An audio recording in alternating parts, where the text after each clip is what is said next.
नमस्कार दोस्तों, मैं धीरज कुमार सैनी। मेरे YouTube channel DS mathematics classes में आपका स्वागत है। आज का जो लेक्चर है वो BSc पार्ट 3 मैथमेटिक्स के स्टूडेंट्स के लिए है, जिसमें हम पेपर सेकंड कॉम्प्लेक्स एनालिसिस के चैप्टर नंबर 9 की बात करेंगे। और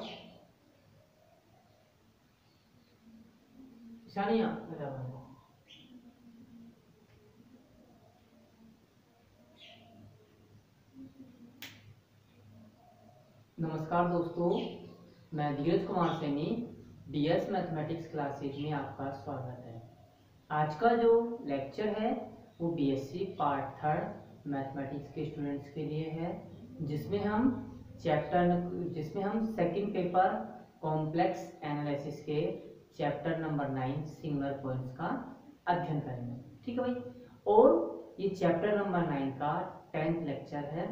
इस लेक्चर के अंदर हम किसी भी एनालिटिक फंक्शंस के पोल्स के नेचर का अध्ययन करेंगे कि किसी भी एनालिटिक फंक्शंस के पास अगर कोई पॉइंट उसका पोल है तो उसका नेचर क्या होगा, या उस पॉइंट पर जो फंक्शन है उसका नेचर क्या होगा, किस प्रकार से फंक्शन डिफाइन होगा, या फंक्शन के पास क्या क्या प्रॉपर्टी होंगी, उन सभी का अध्ययन हम इस लेक्चर में करेंगे। तो सबसे पहले हम स्टार्ट करते हैं इस लेक्चर को एक रिजल्ट्स के साथ, जिसका नाम है फलन के अनंत के वियुक्त बिंदु होते हैं। ठीक है भाई। इससे पहले वाले लेक्चर में हमने लेक्चर नंबर 9 में एक थ्योरम की थी, थ्योरम नंबर 9.5.1, लेकिन यहाँ पे हम थ्योरम नंबर 9.5.2 का अध्ययन करेंगे, जिसका स्टेटमेंट है कि फलन के अनंत वियुक्त बिंदु होते हैं। ठीक है भाई। फलन के अनंत वियुक्त बिंदु होते हैं, वियुक्त बिंदु होते हैं। ठीक है भाई। ये थ्योरम का स्टेटमेंट है कि फलन के अनंत वियुक्त बिंदु होते हैं। अब देखिए,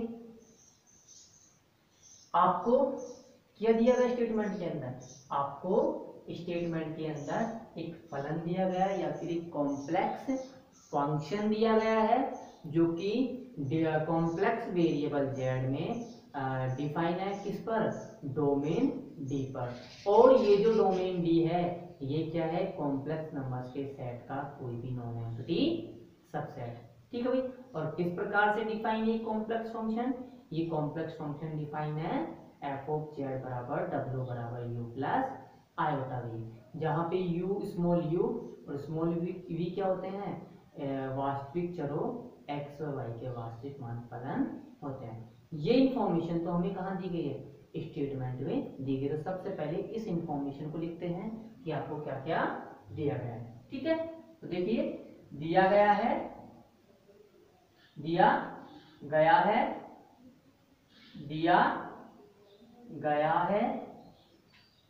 f ऑफ z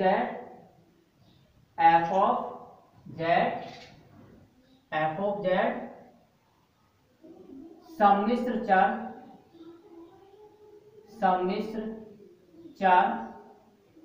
z में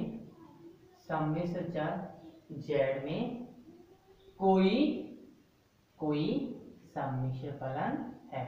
सम्मिश्र चर z में क्या है, कोई सम्मिश्र फलन है। ठीक है भाई।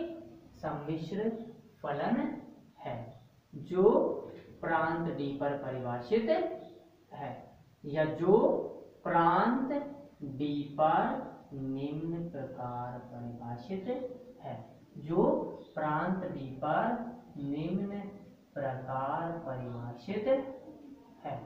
ठीक है भाई। जो प्रांत D पर निम्न प्रकार परिभाषित है। अब देखिए ये किस प्रकार से डिफाइन है, इसको देखिए, that is f from D to C such that, या f from D to C बराबर a plus iota b such that a comma b belongs to R। ठीक है, कहने मतलब ये C क्या है, ये C कॉम्प्लेक्स नंबर्स का सेट है जिसमें किस प्रकार की संख्या है, जिसमें a plus iota b type की संख्या है, जहाँ पे a और b तो रियल नंबर्स हैं और आयोटा क्या है, और आयोटा बराबर अंडर रूट माइनस 1 है। ठीक है, तो that is f from d to c such that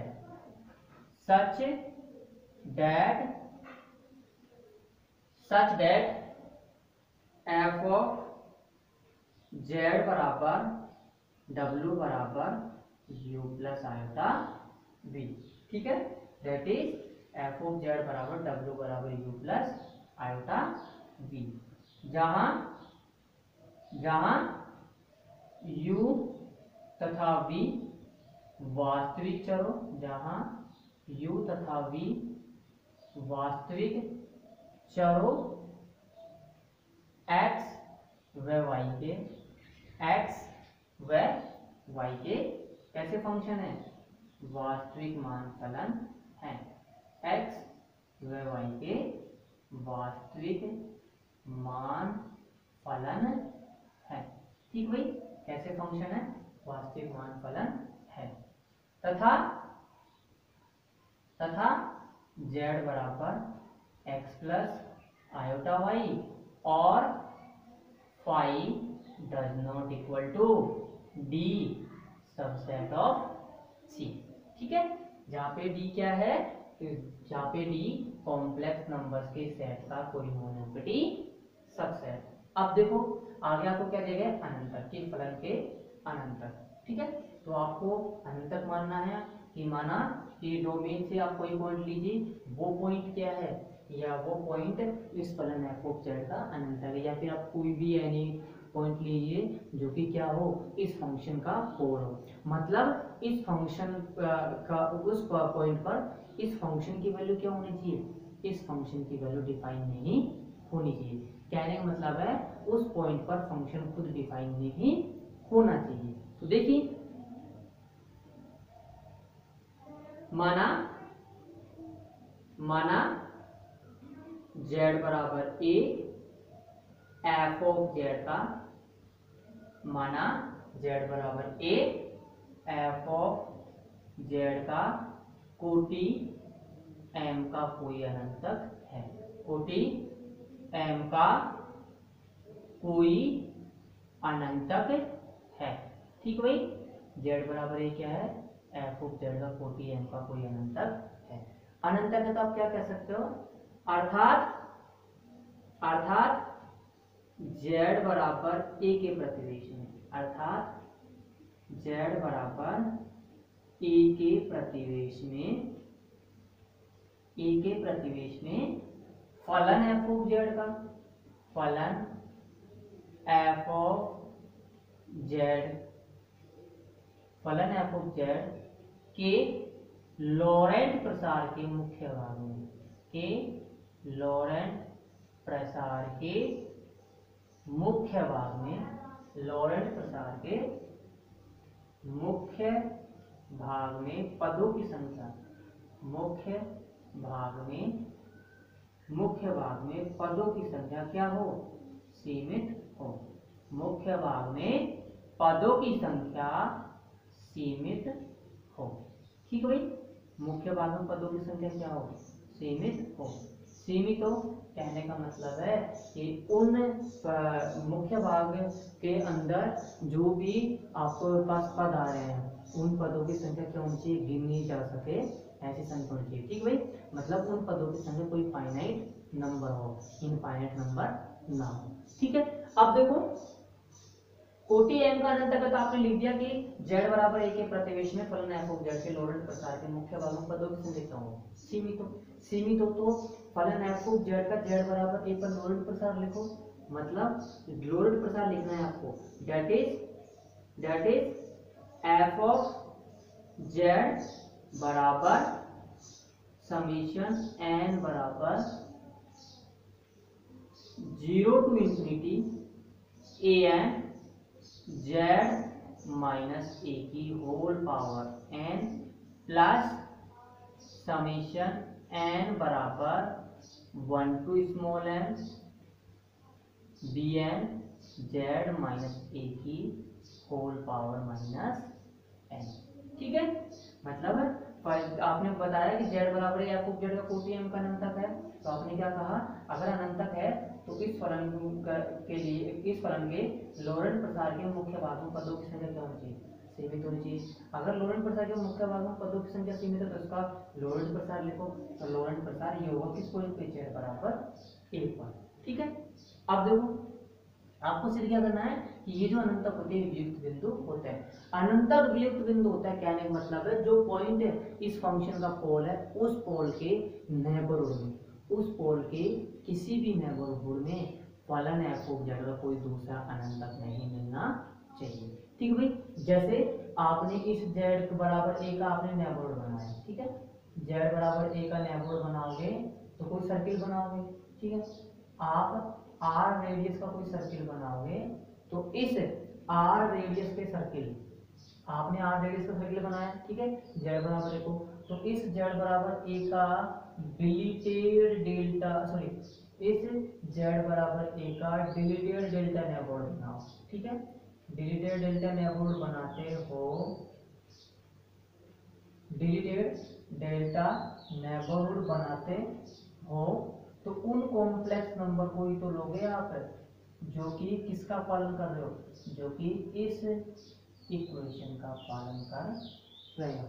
ठीक है भाई, यही तो आप बनाओगे भाई, यही तो कहना चाह रहे हो कि आप को जेड बराबर ए का प्रतिवेश बनाना है, तो जेड बराबर ए को सेंटर मान के डेल्टा रेडियस का वृत्त बनाइए, फिर इस डेल्टा रेडियस के वृत्त में करना क्या है, आपको बाउंड्री पॉइंट्स को छोड़ देना है और साथ ही साथ डिलीटेड डेल्टा नेबरहुड बनाना है, तो बाउंड्री पॉइंट के साथ इस पॉइंट को भी हटा देना है मुझे, तो जो पॉइंट बचेंगे वो किसके द्वारा डिफाइन होंगे, वो इस इक्वेशन के द्वारा डिफाइन होंगे। और यही सिद्ध करना है कि इस इक्वेशन या फिर इस सेट के अंदर फलन एफ ऑफ जेड का कोई अनंतक विद्यमान ना हो, मतलब इस सेट में जितने पॉइंट है वो पॉइंट उनमें से कम एक पॉइंट भी एफ ऑफ जेड का अनंतक नहीं होना चाहिए। ठीक है, यही सिद्ध करना है। तो देखो अब हमें सिद्ध करना है, अब हमें सिद्ध करना है, अब हमें सिद्ध करना है, अब हमें सिद्ध करना है कि एफ ऑफ जेड के अनंतक, कि एफ ऑफ जेड के अनंतक, एफ ऑफ जेड के अनंतक वियुक्त बिंदु होते हैं। क्या सिद्ध करना है कि एफ ऑफ जेड के जो अनंतक होते हैं वो कैसे बिंदु होते हैं, वियुक्त बिंदु होते हैं। ठीक भाई, कैसे बिंदु होते हैं, वियुक्त बिंदु होते हैं। अब देखो वियुक्त बिंदु होते तो आप ऐसे करो, इसके लोरेंट एक्सपेंशन जो आपने लिखा है ना फलन एफ ऑफ जेड का, जेड बराबर ए के प्रतिवेश में जो लोरेंट एक्सपेंशन लिखा है, उस लोरेंट एक्सपेंशन में से करना क्या है आपको, उस लोरेंट एक्सपेंशन में से आपको जेड माइनस ए की होल पावर एम कॉमन लेना है। ठीक है, इस पूरे टर्म्स में से क्या कॉमन लेना है, जेड माइनस ए की whole power m. Z minus a की होल पावर एम को अगर कॉमन लेते हो तो डिवाइड भी करना पड़ेगा आपको। ठीक है, क्या करना पड़ेगा, डिवाइड भी करना पड़ेगा। देखो जेड माइनस ए की होल पावर एम मैंने कॉमन ले ली, तो मेरे पास क्या बचेगा, मेरे पास शेष बचेगा एफ ऑफ जेड बराबर जेड माइनस ए की whole power m into phi of z. ठीक है भाई, जहाँ फाइव ऑफ जेड क्या है, जहाँ फाइव ऑफ जेड की वैल्यू हो जाएगी, फाइव ऑफ जेड बराबर समेशन एन बराबर, सॉरी जेड माइनस ए की होल पावर एम नहीं, जेड माइनस ए की होल पावर माइनस एम लेना है, तो फाइव ऑफ जेड बराबर समेशन एन बराबर 0 to infinity a n z minus a की whole power m plus n plus b one z minus a की whole power m minus one plus b two z minus a की whole power m minus two plus dot dot dot plus b m z minus a की whole power m, sorry b m. ठीक है, तो ये फलन five Z की value है। अब देखो इस जेड वन से की इस फाइव जेड की वैल्यू अगेन यहाँ रिप्लेस करो, तो अगेन आपको क्या मिल जाएगा, अगेन आपको एफ जेड मिल जाएगा। तो ये समेशन तो एज मिल जाएगा, सिर्फ इस वाले समेशन का क्या मिल रहा है आपको, इस वाले समेशन का ये फॉर्म मिल रही है, योग श्रेणी मिल रही है। ठीक है, अगर इस वाले समेशन को अगर आप ओपन करके लिखते नहीं है यहीं पर, अगर आप इसको ओपन करके लिखते और फिर जेड वन से की होल पावर वन से एम कॉमन लेते तो आपको यही फंक्शन मिलता है, और इस फंक्शन में इस फाइव ऑफ जेड की वैल्यू ये की होती है। ठीक है, आप देखो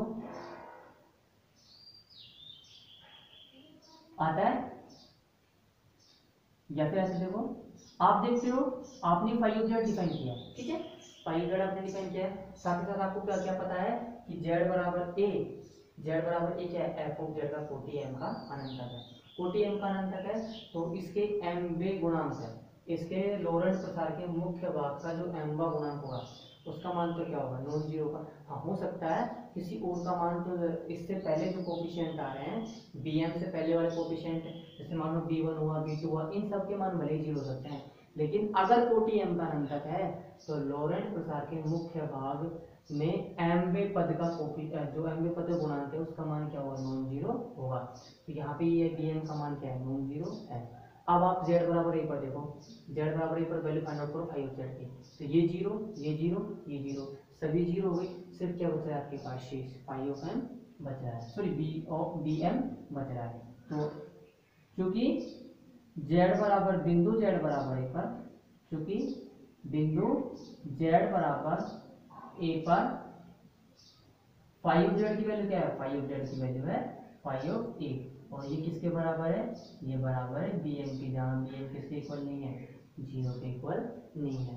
अर्थात अर्थात अर्थात z बराबर ए के प्रतिवेश में, अर्थात z बराबर ए के प्रतिवेश में, अर्थात z बराबर ए के प्रतिवेश में फाइव ऑफ जेड अनंत की ओर अग्रसर नहीं है, फाइव ऑफ जेड अनंत की ओर अग्रसर नहीं है। ठीक भाई, फाइव ऑफ जेड अनंत की ओर अग्रसर नहीं है, फाइव ऑफ जेड अनंत की ओर अग्रसर नहीं है, कहने का मतलब है कि जेड बराबर ए के नेबरहुड में जितने पॉइंट हैं उन पॉइंट्स पे फाइव ऑफ जेड की वैल्यू क्या होगी, फाइनाइट नंबर ही होगी, इनफाइनाइट नहीं होगी। तथा z बराबर ए के प्रतिवेश में, तथा z बराबर ए के प्रतिवेश में, तथा z बराबर ए के प्रतिवेश में z बराबर ए के अतिरिक्त, z बराबर ए के अतिरिक्त किसी भी बिंदु पर, z बराबर ए के अतिरिक्त किसी भी बिंदु पर, किसी भी बिंदु पर, किसी भी बिंदु पर f ऑफ z का मान अनंत नहीं है, या f ऑफ z का मान अनंत की ओर अग्रसर नहीं हो रहा है, f ऑफ z का मान अनंत की ओर अग्रसर नहीं हो रहा है। ठीक भाई, अनंत की ओर क्या हो रहा है, अग्रसर नहीं हो रहा है। और जब अनंत की ओर अग्रसर नहीं हो रहा है तो आप क्या कह सकते हो, आप कह सकते हो कि ये जो अनंतक है ये कैसा अनंतक है, वियुक्त बिंदु है। ये जो अनंतक आपने माना है या फिर जो पॉइंट माना है z बराबर a, ये कैसा पॉइंट है, आइसोलेटेड पॉइंट है। अतः अनंतक z बराबर a, अतः अनंतक z बराबर a फलन f ऑफ z का, फलन f ऑफ z का वियुक्त बिंदु है। क्या है, फलन f ऑफ z का वियुक्त बिंदु है। ठीक है भाई, तो ये थ्योरम आपकी कंप्लीट होती हुई। ठीक है, ये जो थ्योरम है ये कंप्लीट होती हुई। अब इसके बाद आपकी नेक्स्ट थ्योरम है 9.5.3। ठीक है, ये थ्योरम तो आपकी कंप्लीट होती हुई। इसके बाद नेक्स्ट जो आपकी थ्योरम है वो है 9.5.3। ये आपके पास कोई फंक्शन है एफ ऑफ जेड और उसके पास कोई पॉइंट है जेड बराबर 1 जो कि क्या है एम कोटि का अनंतक है। तो 1/f(z) क्या होगा, 1/f(z) के पास जो जीरो होगा उसकी कोटि कितनी होगी, एम कोटि ही होगी। ठीक भाई।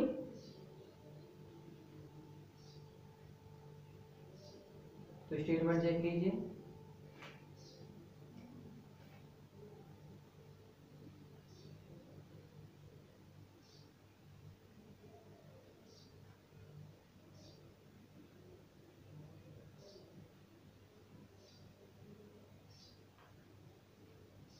देखो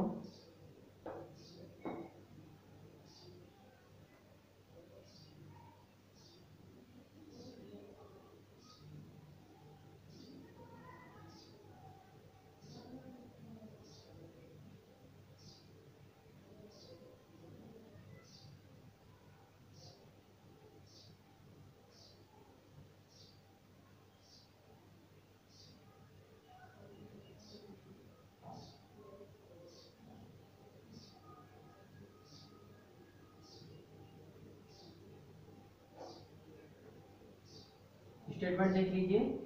आपकी थ्योरम है थ्योरम 9.5.3। यदि एक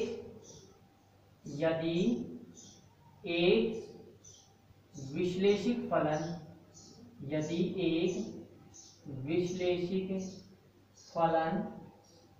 एफ ऑफ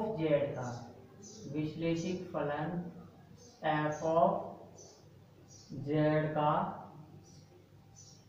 जेड बराबर ए पर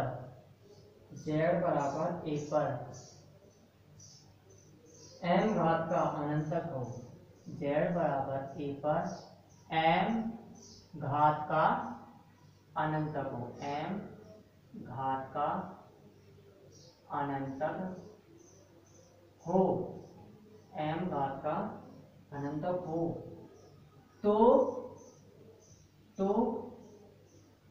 फलन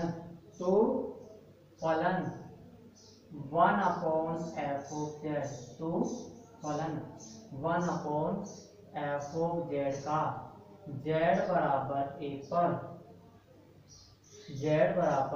ए पर कोटि m का शून्य होगा, कोटि m का शून्य होगा। ठीक है भाई, क्या होगा, कोटि m का शून्य होगा। तो ये आपकी थ्योरम का स्टेटमेंट है।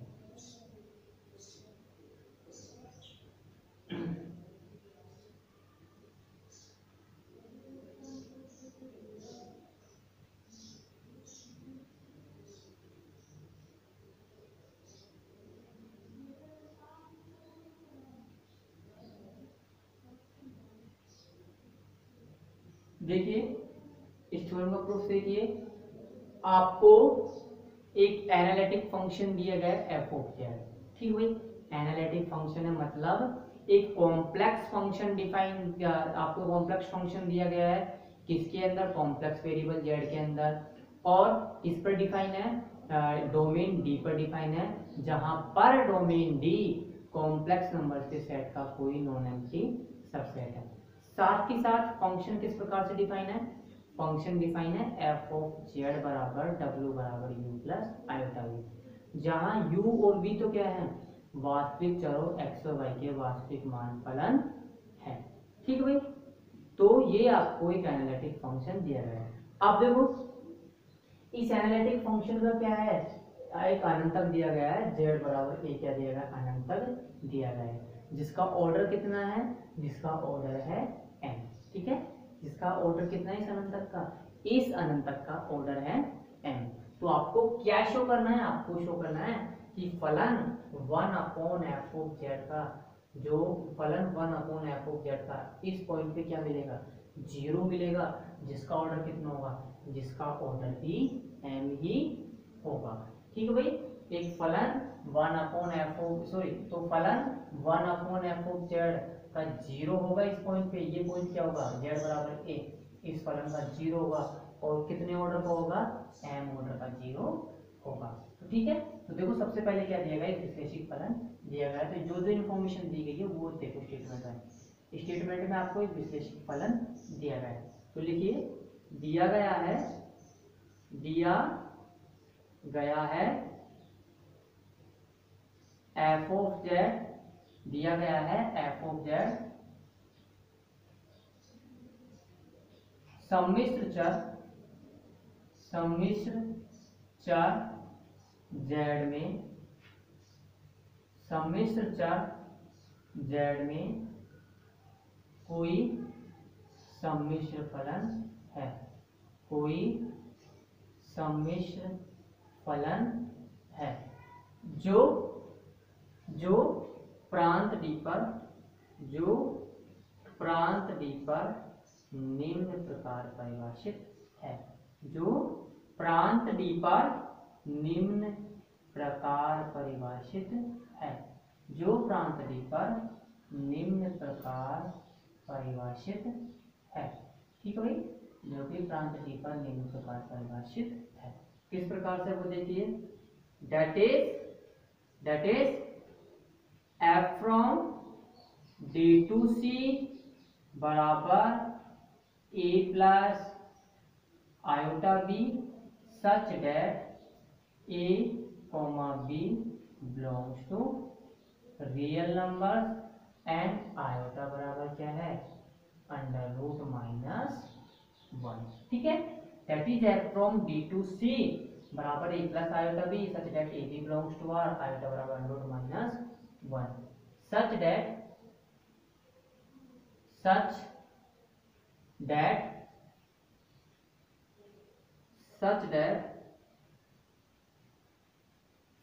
f of z बराबर w बराबर u प्लस आयोटा v, जहां u तथा v वास्तविक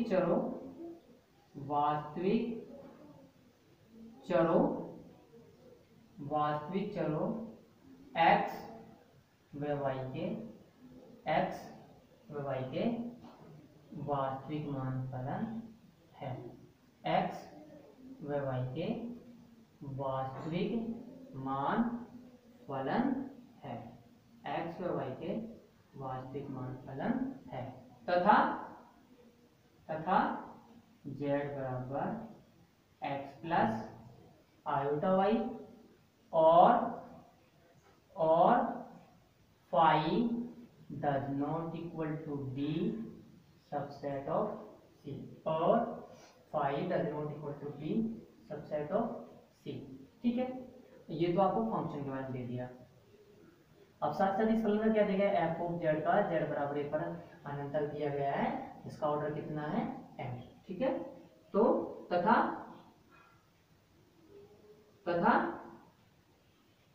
z बराबर a तथा z बराबर a f ऑफ z का कोटि m का, f ऑफ z का कोटि m का कोई अनंतक है, f ऑफ z का कोटि m का कोई अनंतक है, कोई अनंतक है।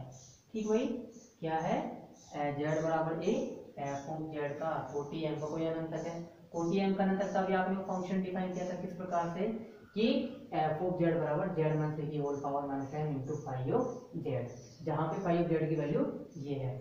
अब देखो, अब आपको तो आपने तो ये तो दिया गया था कि f ऑफ z का z बराबर एक बार अनंतक कितने ऑर्डर का है, m ऑर्डर का। क्या सिद्ध करना है आपको सिद्ध करना है कि 1/f ऑफ z के पास 0 होगा, कौन सा z बराबर है, लेकिन उसका ऑर्डर कितना होगा, उसका ऑर्डर भी m ही होगा। ठीक है, तो अब हमें क्या सिद्ध करना है, तब हमें सिद्ध करना है कि 1/f z बराबर a 1/f ऑफ z का कोटि m का 0 है। ठीक भाई, आपको क्या सिद्ध करना है, अब आपको सिद्ध करना है कि जेड बराबर ए 1/f(z) का कोटि m का शून्य है। ठीक है, तो देखो अब हमें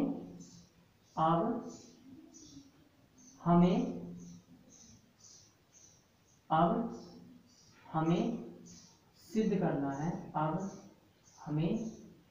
करना है, कि z बराबर ए फलन 1/f(z) का m कोटि का शून्य, फलन 1/f(z) का m कोटि का शून्य है। ठीक भाई, ये सिद्ध करना है। अब देखो f(z) बराबर z में से की whole power m into phi z दे दिया। अब देखो आप इसको ऐसे लिख सकते हो, क्योंकि f(z) बराबर क्या लिख सकते हो आप, f(z) बराबर लिख सकते हो फाइव z बटा z में से की होल पावर m। ठीक है, इसको आप ऐसे लिख सकते हो। अब देखो अगेन आप इसको किस प्रकार से लिख सकते हो, अगेन आप इसको इस प्रकार से लिख सकते हो कि 5z बराबर z माइनस ए की whole power m into f of z। ठीक है, फिर आप इसको किस प्रकार से लिख सकते हो कि 1/f ऑफ z बराबर z माइनस ए की होल पावर m बटा 5 ऑफ z। ठीक है, अब देखिए आपको जो फंक्शन फाई ऑफ जेड दिया गया है वो कैसा फंक्शन है, एनालिटिक फंक्शन है। जब function phi of z analytic function है तो आप क्या कह सकते हो, 1/फाई ऑफ जेड भी क्या हो जाएगा, एनालिटिक फंक्शन हो जाएगा। ठीक है, 1/फाई ऑफ जेड भी क्या हो जाएगा, एनालिटिक फंक्शन हो जाएगा। ठीक है, चूंकि फलन फाई ऑफ जेड, फलन फाई ऑफ जेड विश्लेषिक फलन है, या फिर आप ये कह सकते हो चूंकि फलन फाई ऑफ जेड जेड बराबर ए पर कैसा फंक्शन है, जेड बराबर ए पर विश्लेषिक फलन है, जेड बराबर ए पर विश्लेषिक फलन है, जेड बराबर ए पर कैसा फंक्शन है, विश्लेषिक फलन है। ठीक है, तथा फाई ऑफ ए की वैल्यू क्या है, तथा फाई ऑफ ए बराबर b m does not equal to 0। ठीक है, जेड बराबर ए पर वैल्यू क्या है, बी एम, जिसकी वैल्यू किसके बराबर नहीं, 0 के बराबर नहीं है। जब 1/फाई ऑफ जेड जब फाई ऑफ जेड विश्लेषिक है तो 1/फाई ऑफ जेड विश्लेषिक होगा। तो आप क्या लिख सकते हो, इस 1/फाई ऑफ जेड को आप ऐसे लिख सकते हो 1/f(z) बराबर z माइनस ए की whole power m into g(z)। ठीक है, जहां g(z) क्या हो जाएगा, जहां g(z) हो जाएगा 1/फाई(z), जहां g(z) हो जाएगा 1/फाई(z). चूंकि फलन फाई(z) z बराबर a पर विशेषिक फलन है तब फाई ऑफ ए बराबर b m does not equal to 0। तो एक लाइन मिसिंग हो गई,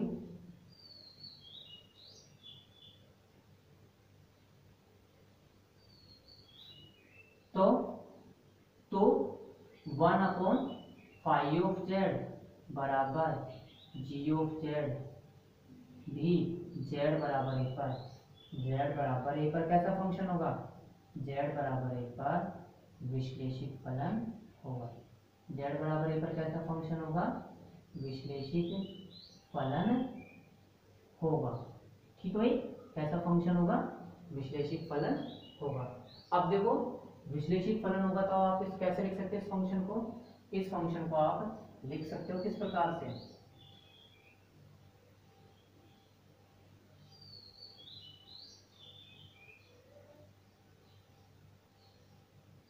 इस फंक्शन को लिख सकते हो आप 1/f(z) बराबर z माइनस ए की whole power m into g(z). ठीक है, अतः अतः 1/f(z), अतः फलन 1/f(z), या फिर आप कह सकते हो अतः z बराबर a फलन 1/f(z) का, फलन 1/f(z) का m कोटि का क्या है, m कोटि का शून्य है, m कोटि का क्या है, शून्य है। ठीक भाई, क्या है, m कोटि का शून्य है।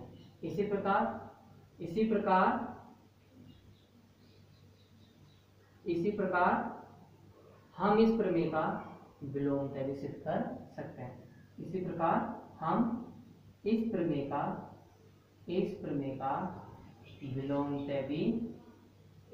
का विलोमतय भी सिद्ध कर सकते हैं, ठीक भाई। इसी प्रकार हम इस प्रमेय का विलोमतय भी सिद्ध कर सकते हैं, ठीक है।